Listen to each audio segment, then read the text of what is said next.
Stefanie Powers is one of those celebrities about whom you find yourself saying, hey, aren't you married to what's-his-name? And the what's-his-name is usually the late actor William Holden or the present actor Robert Wagner.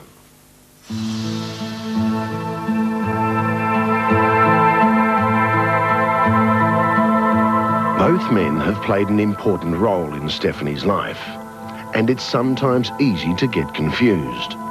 The late William Holden was the love of her life. Robert Wagner is her co-star in the long-running Heart to Heart TV series.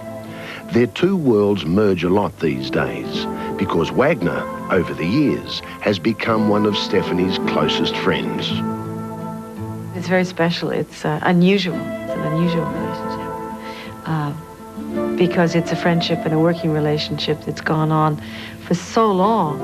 Their bond became even closer when eerily similar tragedies struck them both almost simultaneously.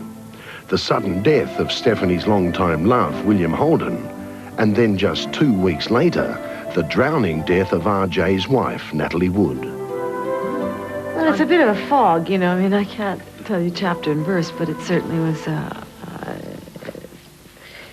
an unusual set of circumstances that two people working together as closely as we were had the same tragedy 2 weeks apart, the loss of their mate or their relationship. William Holden was the great love of Stefanie's life. She met him after having seen him 13 times in the musical film Picnic. I remember meeting him for the first time, and he had a smile that just beguiled you. I mean, it was just so disarming, and it filled the room, and he could charm the snakes out of the trees. You know, he was what you expected him to be. He was the genuine article. Together, they were soulmates, traveling the world in search of knowledge and adventure. The most important thing is the search. It's like saying the arrival isn't as important as the journey. One of the special journeys Stefanie shared with Holden was to the wonders of African wildlife. For Stefanie, who as a child wanted to be a veterinarian, Kenya was a spiritual experience. The sun goes down and it feels like the primordial sunset that has never changed, that I'm only getting a glimpse of. It's big, it's very large, the space is very large, the sky is very big, the horizon is very, very open. This feels like home. Kenya feels like home. Stefanie now runs the William Holden Wildlife Foundation, keeping his memory and his dream alive.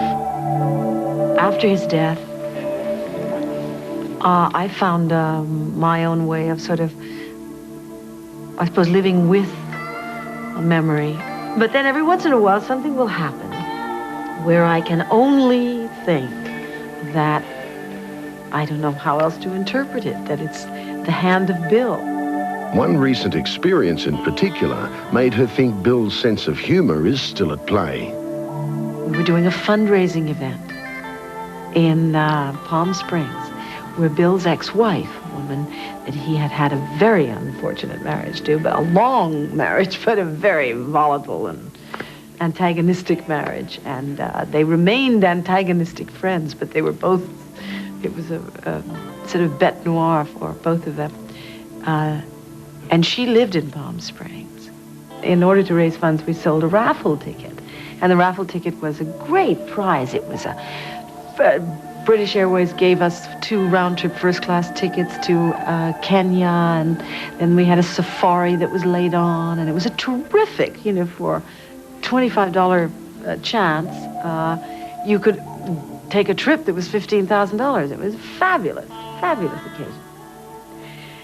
Well, the raffle was done at this particular fundraising event, and somebody completely independent of me pulled the winning ticket.